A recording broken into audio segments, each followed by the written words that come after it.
누가복음 11장 45절과 46절입니다. 한음성으로 같이 봉독합니다.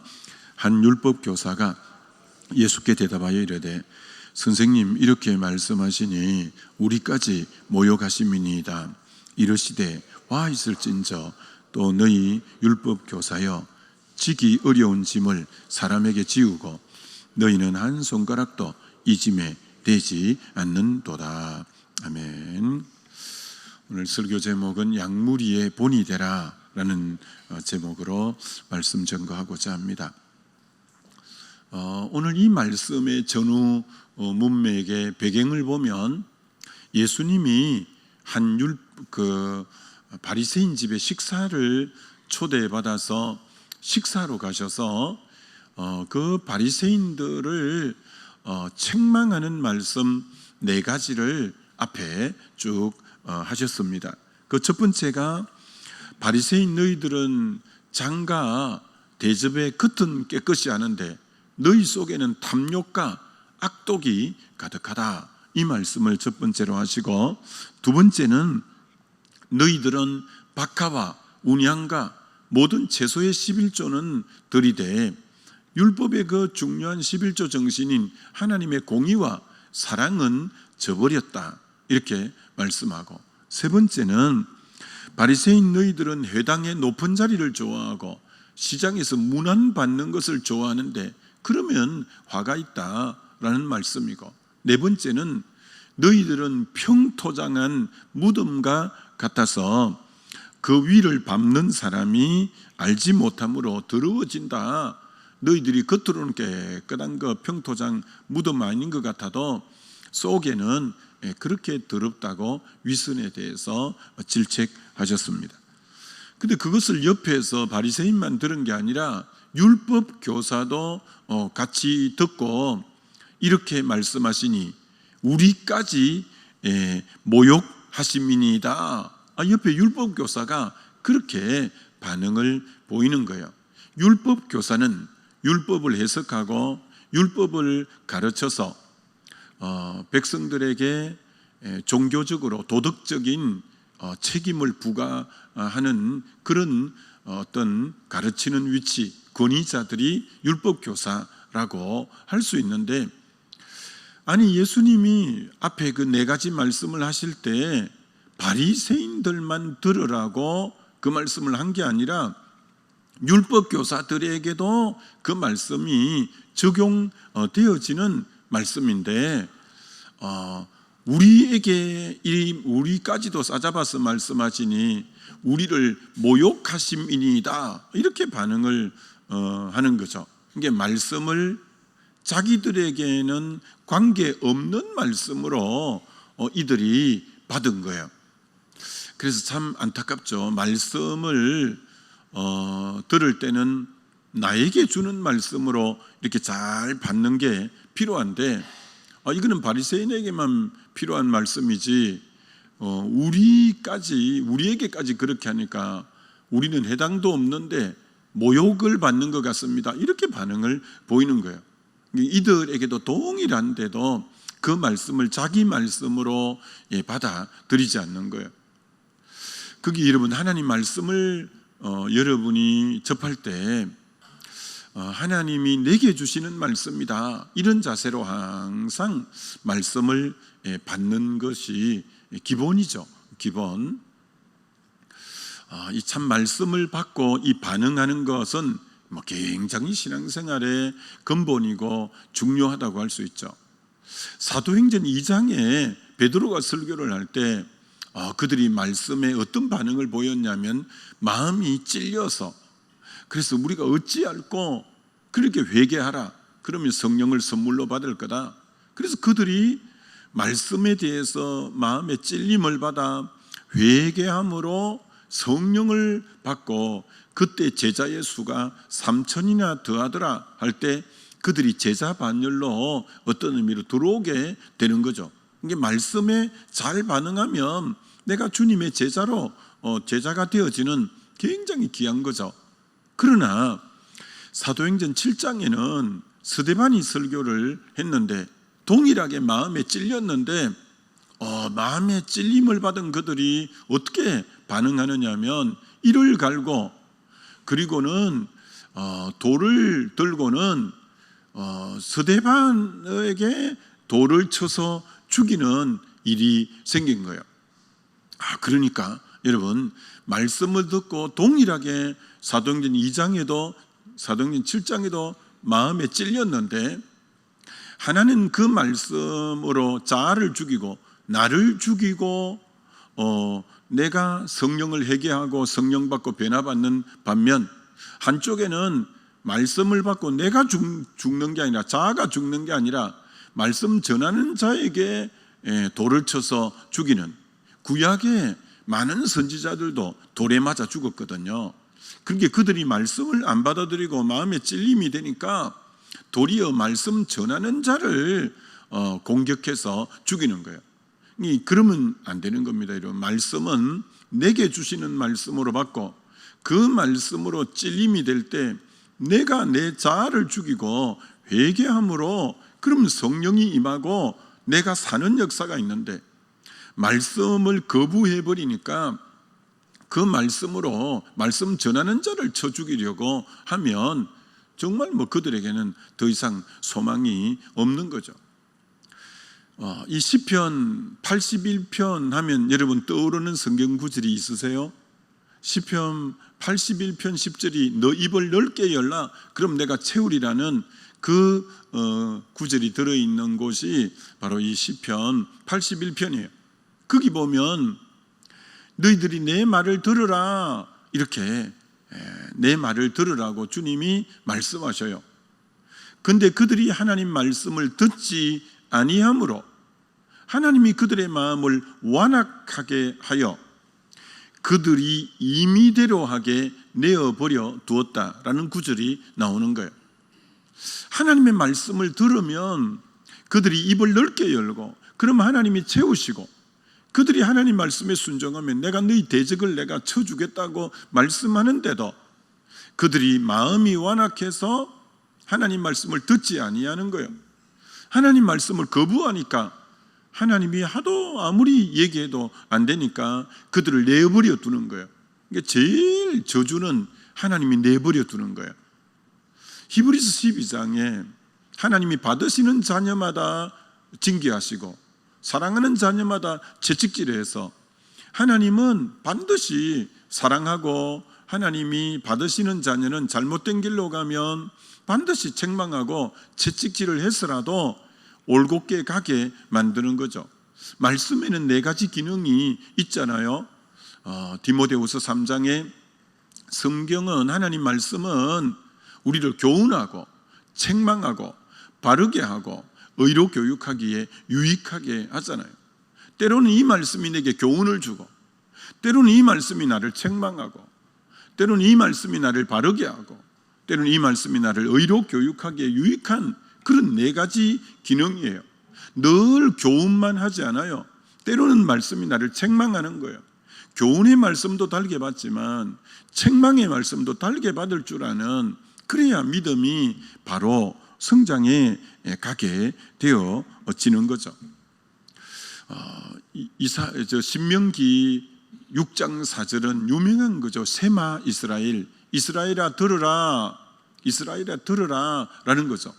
그러면서 이 말씀을 너가 듣기만 하면 그 뒤에 구절이 뭐냐면은 항상 복을 누리게 하기 위하심이며 왜 이 말씀을 들으라고 하냐? 항상 복을 누리게 하기 위함이다. 내가 너에게 들으라고 하는 이유는 너에게 복을 주려고 하는 거지 내가 다른 이유가 아니다. 그래서 이스라엘아 들으라. 이것은 항상 너희에게 복을 주기 위함이다 라는 거예요. 자, 그런데 성경은 말세가 되면 어떤 때가 올 거라고 아모스를 통해서 말씀하셨느냐 하면 아모스 8장 11절 우리 외우는 구절이죠. 너무 중요한 구절이죠. 주 여호와의 말씀이니라 보라 날이 이를지라 내가 기근을 땅에 보내리니 양식이 없어 주림이 아니며 물이 없어 가람이 아니요 여호와의 말씀을 듣지 못한 기갈이라. 말세가 되면 양식의 문제가 아니고 물의 문제가 아닌 여호와의 말씀을 듣지 못한 기갈의 때가 온다는 거예요. 이게 제일 안 좋은 것이 뭐냐? 양식 없고 물이 없는 게 아니라 하나님의 말씀을 듣지 못한 기갈의 때가 오는 것처럼 불행한 일은 없는 거예요. 이게 여러분이 제일 복되게 생각해야 될 것은 말씀이 귀에 들리는 것처럼 복이 없는 거예요. 말씀이 귀에 들린다. 이건 되게 복이에요. 여러분, 설교라고 다 귀에 들리는 게 아니에요. 설교를 여러분이 들어보지만 귀에 들리는 말씀이 있고 안 들리는 말씀이 있어요. 말씀이 들린다는 것처럼 그건 하나님의 음성이 들린다는 거예요. 그것처럼 복이 없는 거예요. 말씀이 들리는, 여러분이 영이 가장 좋고 살아있을 때는 말씀이 이게 달게 탁탁 들릴 때가, 그때가 영이 살아있는 때고 그때 하나님이 역사하시는 때가 되어지는 거죠. 왜 사사기 350년 기간이 암흑기라고 말씀하느냐면, 왜 사사기가 암흑기일까? 그때는 여호와의 말씀이 희귀하여 이상이 보이지 아니하더라. 말씀이 희귀한 때요. 사사마리업을 그렇게 정의하고 있잖아요. 말씀이 희귀한 거예요. 말씀이 듣기가 너무너무 힘든 거예요. 그러니까 암흑기가 되는 거예요. 어느 정도로 그 시대에 말씀 듣기가 힘들었냐면, 하나님이 누군가를 통해서 말씀을 전해야 되는데 말씀을 하나님께 받아서 전할 사람이 없는 거예요. 그래서 이제 젖대 가지고 성전에 갖다 바친 어린 사무엘에게 말씀을 했더니 말귀를 못 알아듣는 거예요. 그래서 엘리 할아버지한테 제사장에게 가서, 할아버지 저 불렀어요. 안 불렀다 자라. 또 하나님이 이제 사무엘을 부르는 거예요. 그럼 또 하나님 음성을 아직 구분을 못하는 너무 어린, 하나님이 얼마나 답답했으면 이 아직도 말귀도 채 잘 못 알아듣는 그를 통해 말씀하는, 왜? 옳은 말귀 알아들을 만한 사람은 마음을 다 딴 데 두고 있기 때문에 말씀에 청종하는 자가 없는 거예요. 그래서 하나님이 하도 답답해서 베세메스 소를 통해 하나님의 뜻을 전하게 돼요. 베세메스 소가 정말 울면서라도 치우치지 않고 갈 때, 이게 하나님의 역사였구나라는 걸 드러내기 위해서 사람이 아닌 미물인 정말 짐승을 통해서 주의 뜻을 보여줄 정도로 이 사사마리업 때, 사사기 전체에는 말씀이 희귀했다는 거죠. 구약에는 하나님 말씀을 선지자들을 통해서 이렇게 드러냈는데, 그래서 이 말라기 때는 그때 백성들이 너무 타락해서 하나님이 굳게 결심을 하는 거예요. 더 이상 선지자를 안 보내겠다. 그러면 이제 백성들은 말씀을 못 듣는 거예요. 하나님이 한번 탁 말씀을, 이제는 선지자를 안 보내야 되겠다고 하고 몇 년을 안 보냈냐? 400년을 안 보낸 거예요. 말라기 다음에 선지자가 세례 요한이에요. 세례 요한까지 400년 기간 말씀을 보내지 않았어요. 그럼 하나님이 왜 400년 동안 선지자를 안 보냈을까? 마지막 책인 말라기를 보면 알 것 같죠. 1장에 하나님이 우리를 언제 사랑하시냐, 막 하나님의 사랑을 비웃고, 이 말씀을 받을 자세가 전혀 안 돼 있는 거예요. 그리고 하나님께 제사를 지낼 때 눈 멀고 다리 절고 병든 걸 가져오는 거예요. 하나님이 너무 마음이 상해서, 야 그거 총독에게, 너희 총독에게 갖다 줘봐라. 받겠는지. 하나님을 얼마나 그 시대가 무시했냐면, 하나님께 예물을 드리는데 예물은 흠없고 가장 귀한 것을 드리고, 가장 때로는 첫 것을 드리고, 이게 예물 정신인데 얼마나 하나님을 업신여겼는지, 눈 멀고 다리 절고 병든 걸 하나님께 갖다 바치니까, 야 그거 너희 총독에게 갖다 줘봐라. 그리고 말라기 3장에는 너희들이 다 도적이다. 하나님 앞에 11조와 헌물을 왜 다 너희들이 가로채냐? 왜 하나님의 것을 도적질하냐? 라고까지 말할 정도로 그들이 하나님을 배척한 거예요. 그래서 하나님이 굳게 결심한 거예요. 이들은 선지자를 보내봐야 말을 안 듣는구나. 그래서 하나님이 선지자를 안 보낸 기간이 400년이에요. 여러분, 말씀을 듣지 못할 그 400년 동안에 이스라엘의 역사에 어떤 일이 일어났을까요? 그때 마가피 전쟁을 비롯한 엄청난 피비린내의 역사들이 이스라엘 역사 속에 말씀이 없으면 혼돈과 공허와 흑암이 가득한 세상이 돼요. 여호와께서 가라사대 빛이 있으라는 말씀이 임하기 전에 그 앞에 모습은 말씀이 없을 때는 혼돈, 공허, 흑암밖에 없어요. 우리 인생도 마찬가지예요. 그 영혼의 말씀이 아니면 혼돈, 공허, 흑암이 가득한 삶밖에 되지 않는 거예요. 그래서 이 말씀을 들을 줄 안다는 것처럼 복이 없는 거죠.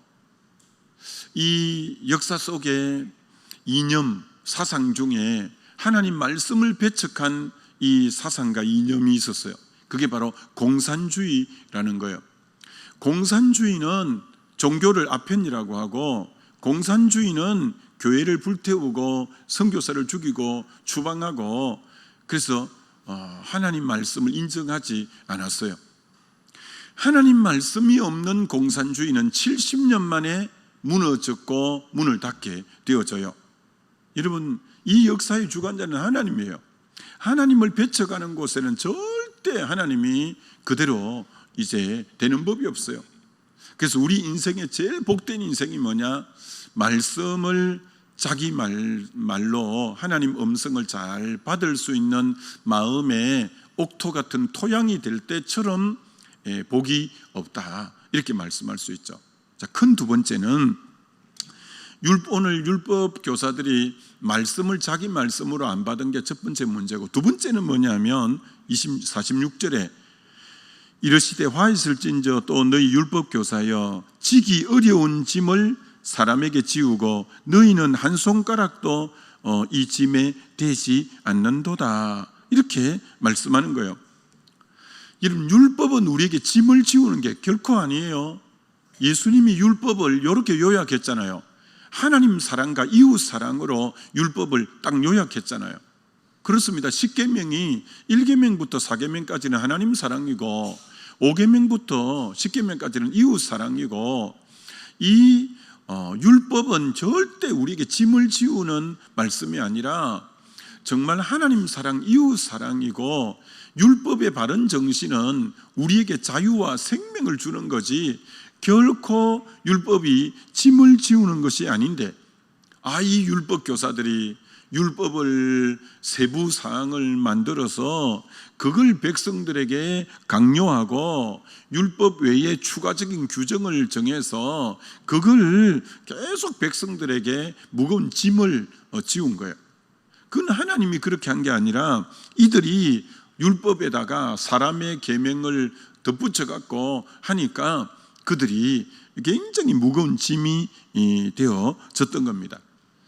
그렇게 백성들에게는 무거운 여러 가지 추가 세칙을 더하고 해가지고 짐을 지어놓고 자기는 한 손가락으로도 그 짐을 지려고 하지 않은 이 위선과 무책임이 율법 교사들의 죄다, 이렇게 오늘 지적하고 있다는 거예요. 자, 다시 여러분, 신앙생활은 여러분이 혹 이렇게 신앙생활하고 있다면 지금 잘못하고 있는 거예요. 신앙생활 안 하자니 지옥 갈 것 같고 하자니 무거운 짐이고, 이런 분이 있다면 신앙생활에 지금 여러분이 눈을 바로 못 뜬 거예요. 신앙생활이 내 어깨에 짐을 더해 주는 것이 신앙생활이다. 안 하자니 지옥 갈 것 같고 하자니 무거운 짐이고, 이렇게 생각하는 신앙생활의 소유자가 있다면 그건 진짜 복음을 잘못 깨달은 거죠. 여러분, 주님이 우리에게 뭐라고 말씀하셨어요? 우리가 잘 아는 마태복음 11장 28절로 30절에 수고하고 무거운 짐진 자들아 다 내게로 오라, 내가 너희를 쉬게 하리라. 이 참 안식을 주겠다는 거예요. 나는 마음이 온유하고 겸손하니 내 멍에를 지고 내게 배우라. 그리하면 너희 마음이 쉼을 얻으리니. 두 번째 쉼이에요. 첫 번째 28절에 쉼이 한번 나오고 29절에 또 쉼이 나오고 30절에는 내 멍에는 쉽고 내 짐은 가벼움이니라. 주님은 쉽고 가볍다는 거예요. 내 멍에는 쉬운 거다. 내 짐은 가볍다. 절대 주님을 믿는 게 멍에가 너무 무겁고 너무 어렵고 그리고 짐이 너무 무겁다면 여러분은 지금 복음 안에 바로 들어온 게 아닙니다. 주님은 분명히 내 멍에는 쉽다, 내 짐은 가볍다. 쉽고 가벼운 거예요. 복음은 쉽고 가벼운 거예요. 절대 어렵고 무거운 것은 복음에 잘못 여러분이 눈이 열린 거예요. 자, 그럼 어떻게 하면 이 복음이 짐이 아니라 자유요, 안식이요 이러냐면, 자, 여기 주님이 이렇게 말하잖아요. 몇 번 말씀드렸지만 내 멍에를 메고 내게 배우라. 이 말씀이 중요해요. 너는 내 멍에를 메라. 근데 이 멍에가 어떤 멍에냐 하면, 우리나라 어릴 때는 뭐 시골에 살아서 알지만 항소 한 마리를 갖고 암소 한 마리를 갖고 밭을 갈고 논을 갈 때 멍에를 씌워서 소 어깨에다 멍에를 씌우잖아요. 근데 여러분, 우간다에 제가 선교하러 가봤더니 암소와 항소 한 짝을 한 결이라고 성경에 말하거든요. 그래서 한 6마리, 8마리 이렇게 여러 마리에다가 멍에를 씌우고 이렇게 이제 밭을 갈고 논을 갈아요. 그러면 훨씬 쉽겠죠. 여러 마리에 갖고 밭을 가니까. 그 성경에도 그 의미예요. 내 멍에를 메라는 것은, 그래서 그 나라들은 다 쌍멍에예요. 쌍멍에로, 그럼 주님이 내 멍에를 메라는 것은 한쪽은 예수님이고 한쪽은 내가 메는 거예요. 그럼 여러분, 뒤에 무거운 짐이, 굉장히 수레에 엄청난 짐이 있는데 그걸 끌기 위해서 암수 한 결이로 멍에를 메고 수레를 끈다고 생각해 보셔요. 근데 그 한쪽이 예수님이고 한쪽이 여러분과 저라고 생각해 보세요. 그러면 그 짐이 무거울까요? 가벼울까요? 굉장히 엄청난 멍에인데 이게 쉽고 가볍다는 거예요. 그 원리가 뭐냐는 거예요. 여러분, 초등학교 때 이런 경험 있죠. 그 우물에 물을 길러서 물통에 큰 물통 하나, 그 초등학생 힘으로는 들기가 힘들 정도로 물통인데, 선생님하고 같이 들 때는, 선생님하고 이제 초등학교 1학년하고 이렇게 같이 들면 둘이 같이 들고 가지만 선생님이 물통의 힘을 거의 대부분이 선생님 힘이고, 옆에 초등학교 1학년은 그만 손은 얹었지만 실제로 선생님이 힘을 다 쓰는 것처럼, 그하고도 뭐 안 되죠. 예수님은 하늘과 땅의 건세를 가진 자고 예수님은 전능자고, 그래서 사실은 신앙생활은 뭐냐면 그분이 내 안에 들어와서 살아주시는 거잖아요. 그분이 내 안에 와서 내 안에 능력으로 역사하시는 이의 역사심을 따라 내가 힘을 다하여 수고하고, 로마서 15장의 사도 바울이 그리스도께서 나로 말미암아 역사하신 것 외에는 나는 말하지 않겠다고 말한 것처럼, 신앙생활이란 그분이 내 안에 들어와서 행하신 일들, 나는 그만 순종으로 나를 내어드린 것에 불과하지. 그래서 여러분이 이 사역자도 마찬가지예요. 목회를 하면서 너무 버겁다, 힘들어 못해 먹겠다, 그러면 그분은 자기 힘으로 사역하는 거예요. 여러분이 지금 구역장인데 이제 빨리 연말만 되라, 그때 되면 이제 안 한다고 해야지. 그런 분은 어떤 분이냐, 자기 힘으로 하니까 그런 거예요. 지금 뭐 전도회 회장하는데 빨리 연말이 와라, 제발 좀 내려놓게, 힘들어 못해 먹겠다 하는 분은 어떤 분이냐, 자기 힘으로 하는 분이에요. 자기 힘으로 하면 이 믿음 생활을 힘들어 못해요. 그러나 왜 성령을 보냈는지요? 성령을 보내신 이유가 우리 안에, 우리는 단지 그분의 수종자예요. 통로예요. 그분이 우리를 통해서 일해 가시는 거예요. 그렇기 때문에 주의 일은 절대 힘들면 안 돼요. 쉽고 가벼워야 되는 거예요. 쉽고 가벼워야 되는 거예요. 그래서 가뿐하게 하는 거예요. 가뿐하게. 이런 예도 들었잖아요. 초등학교 운동회를 하는데, 옛날에 우리 국민학교 운동회를 하는데 한 10명 정도가 딱 서서 이제 출발 신호로 땅 하면 이제 하는데, 한 20m 가서는 종이가 다 놓여 있어요. 그럼 그 종이를 하나 탁 짚는 거예요.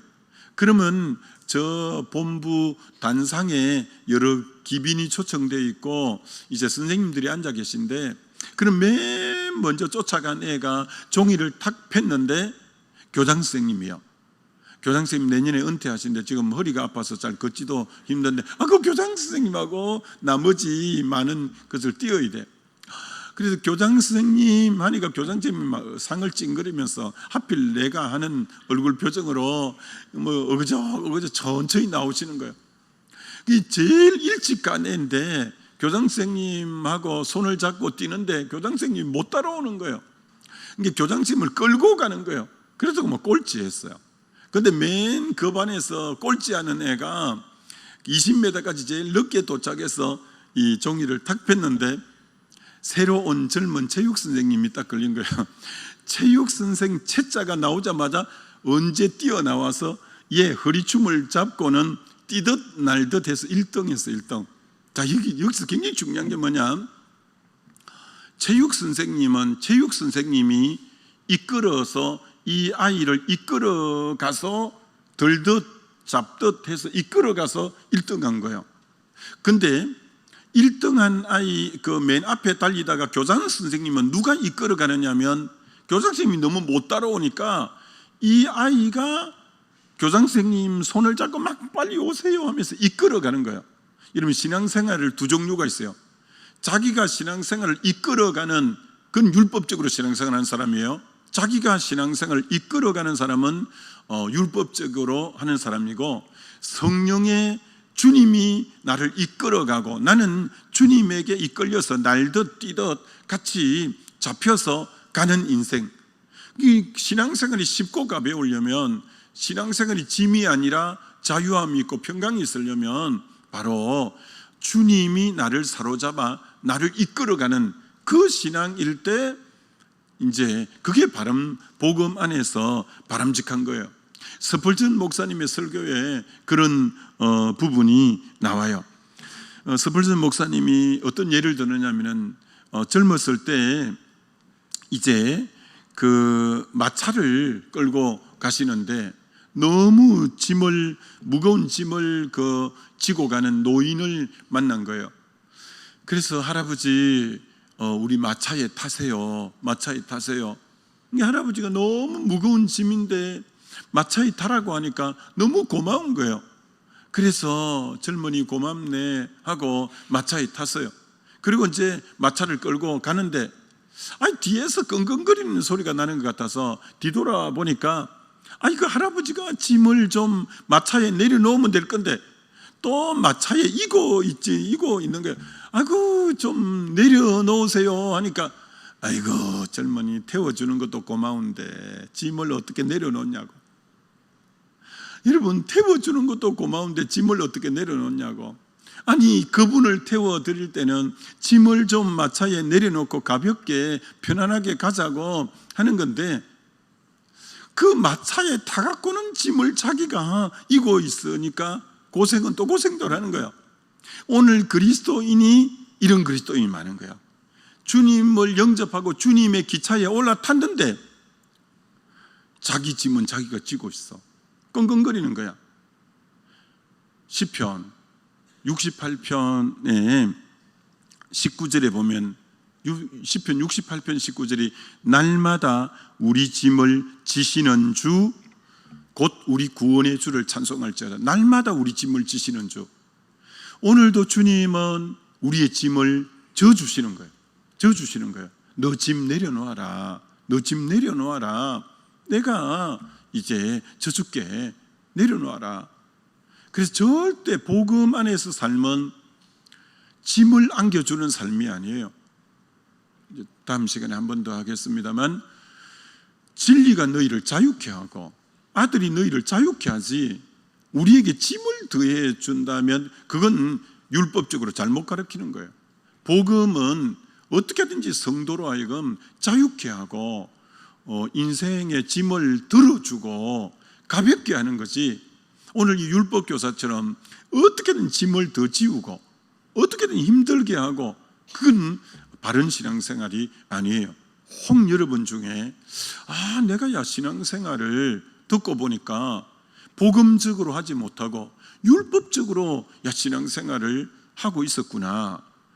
짐을 너무 무겁게 지고 안 하면 지옥 갈 것 같아서 할 수 없이 막 어거지로 막 새벽에도 폭우가 쏟아져 나온 것은 막 그런 식으로 하면 안 되고, 이 자유케 되려고 더 그리스도 안에서 평안과 자유를 마음껏 누리고 성령의 세임을 받아서 더 쉽고 가볍게 달려가기 위해서, 이게 복음 정신이라는 거 아시고 승리하게 되시기를 주님의 이름으로 축원합니다.